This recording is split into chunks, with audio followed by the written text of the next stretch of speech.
يحكي وياها على الفيس وعلى الفايبر وما ترد. شنو بعد زعلانة؟ أحسن شي خلي خابرها.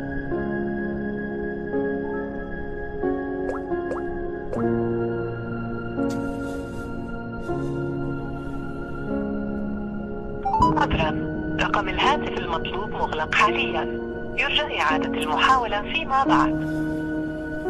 كان قافلته، شكلها ما تريد تحكي وياي. يدخل على بروفايلها على الفيس يشوف صور وكتابات إنا لله وإنا إليه راجعون. الله يرحمك بعدك بشبابك. شنو هاي لعبة جديدة منها؟ الله يصبرنا على أخبارها. أحسن شي خابر خوتها.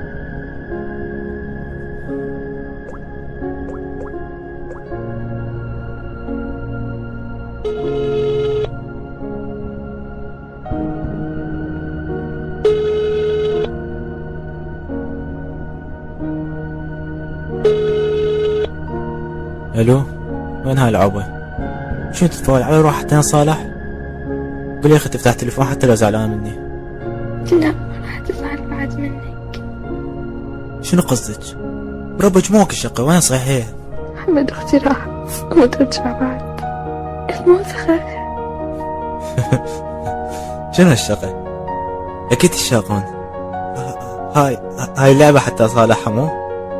يلا روح صحيح مشتاق لها. ترى راح تبدون شقة كنا عشان ناس الصدمة ونعرفنا. خلص كافي الشقة. قولي أنا آسف. قولي أنا آسف لزعلتها. قولي ما راح أزعلها مرة ثانية. قولي لها ما أقدر على زعلها. صراحة قبل لا تروح هسه بعد ما يفيد الحكي. اللي راح مر شريط ذكرياتهم قبالك ثواني. يتذكر كل لحظة إخبار منها. يتذكر شقاهم وضحكهم. يتذكر الأيام الحلوة والمرة اللي عاشوها سوية. واللي زاد الصدمة أكثر من حكت وياه آخر مرة قالت له لا تزعلني، أخاف أموت وأنا زعلانة منك.